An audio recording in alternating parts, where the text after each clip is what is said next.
Good morning, John Augustine back again. Hope I find you well. It's not getting drowned as you go out.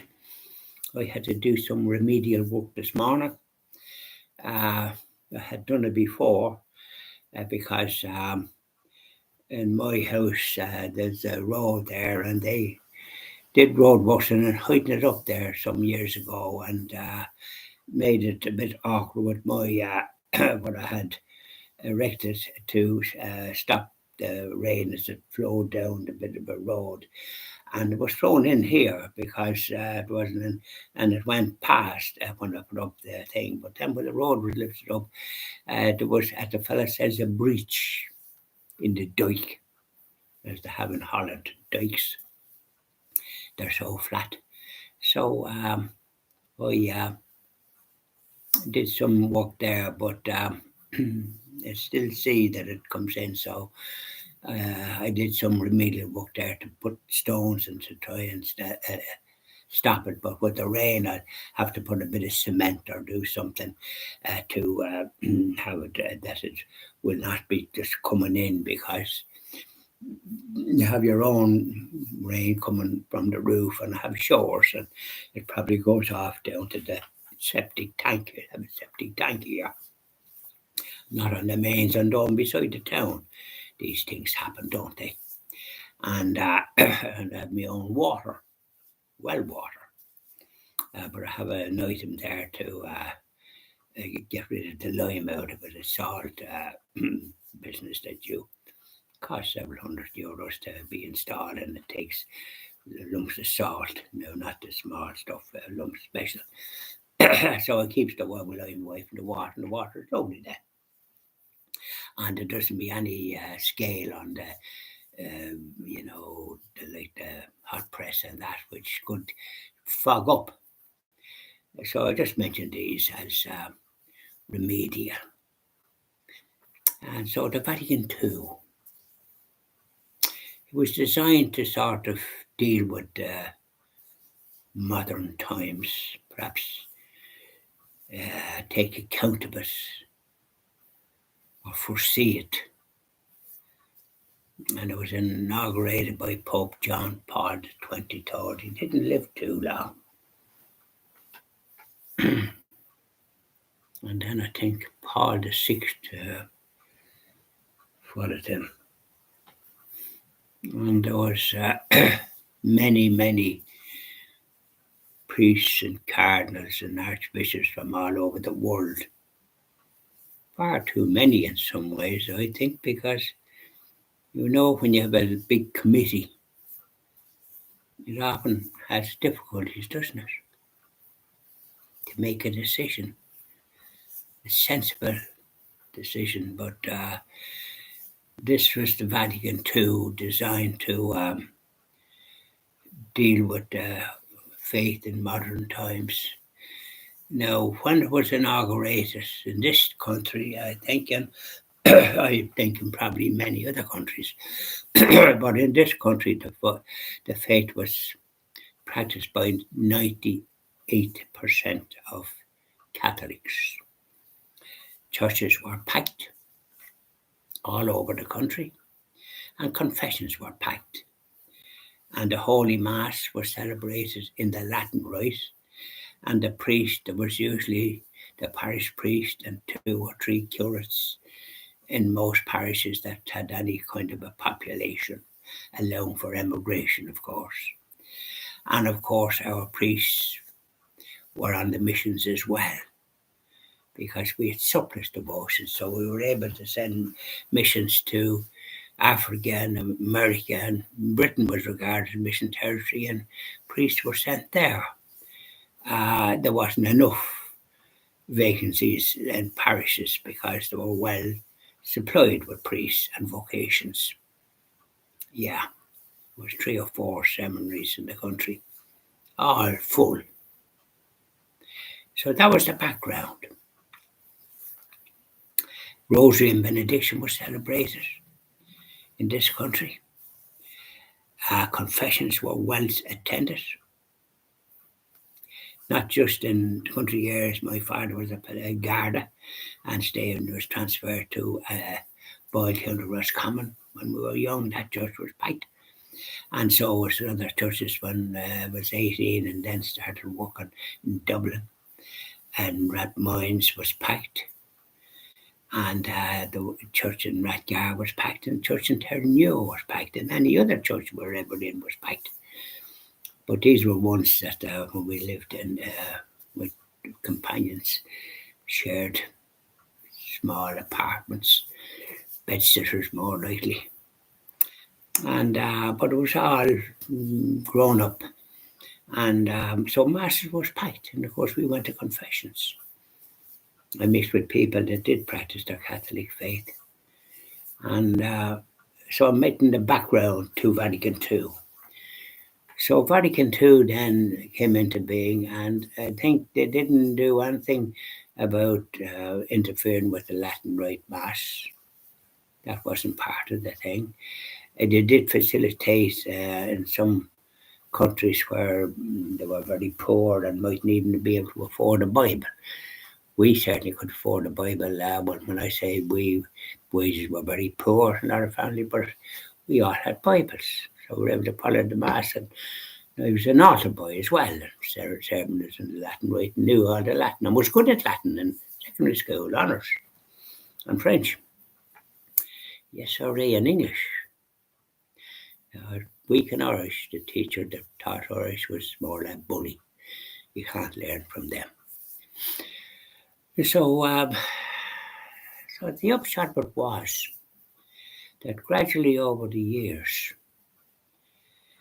the altar rails, we used to receive Holy Communion at the altar rails, attended by a priest with an altar boy and a pattern under your chin to protect the sacred host. They were suddenly being taken out of churches. We were all surprised and outraged in some ways. A lot of people objected. But this was on the bishops, the shepherds. We had rosary and benediction every week in churches. And churches packed, lovely choirs. Hail Queen of Heaven.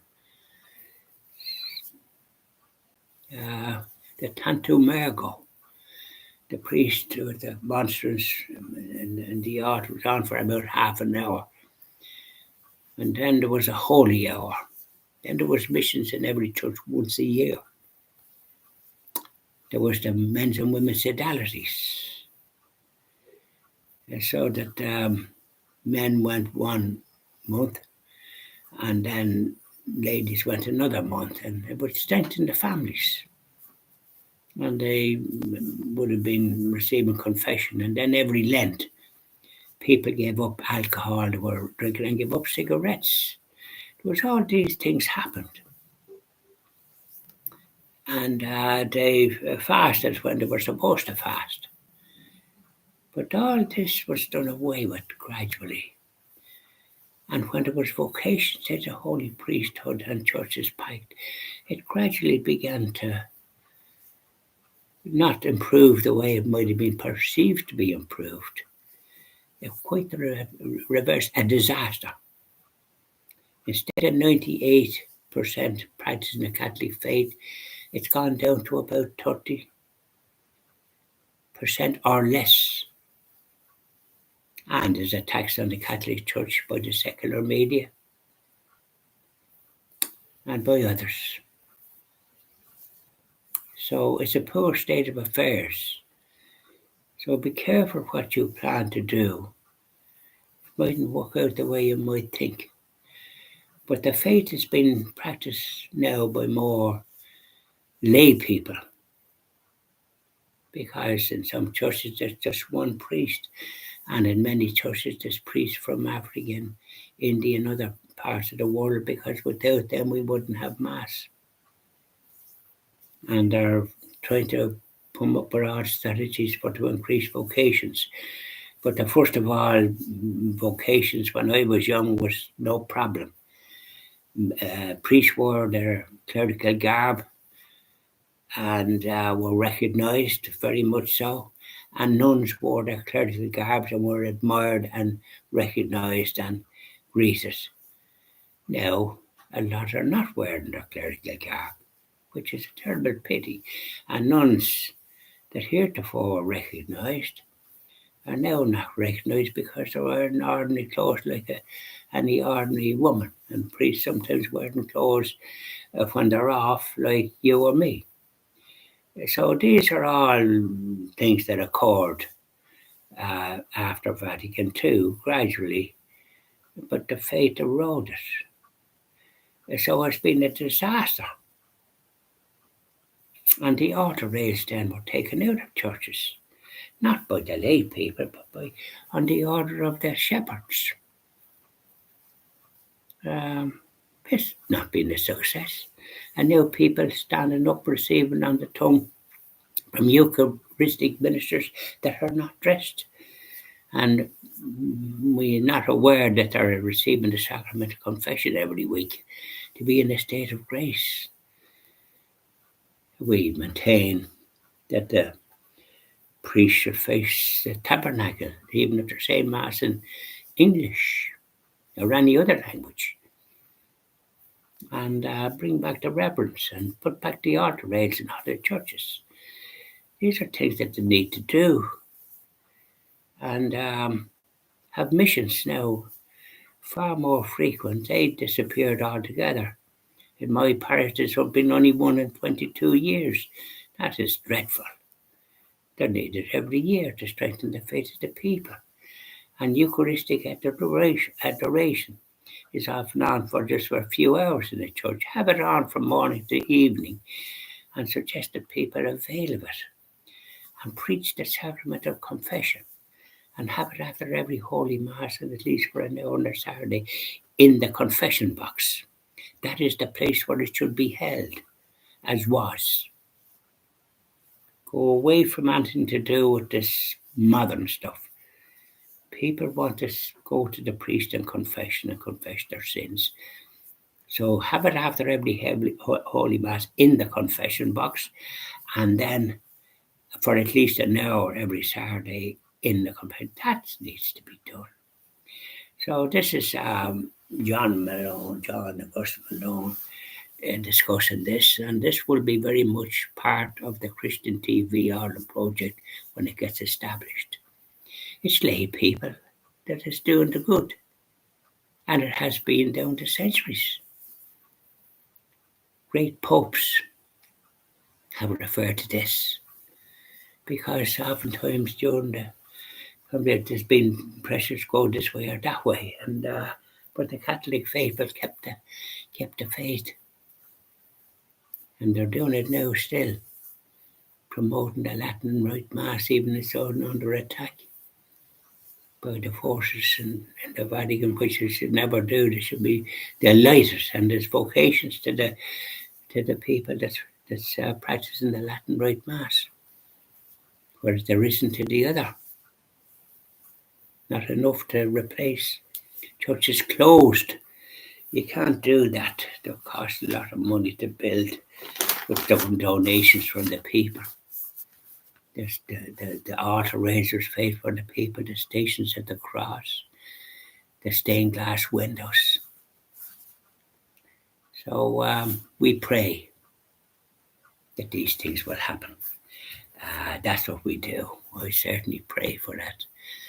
And that all these things will come to pass because God will not be mocked with what's been inflicted on mankind, of the killing of the innocents and all the rest of it. This is what happens when the faith is weakened.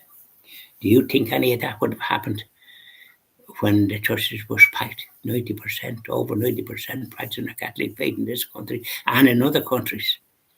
No, they would not. They wouldn't dare. So we pray. And you do the same. Bye now. I'll do one more about 2003 and a little bit about 2004. Bye now.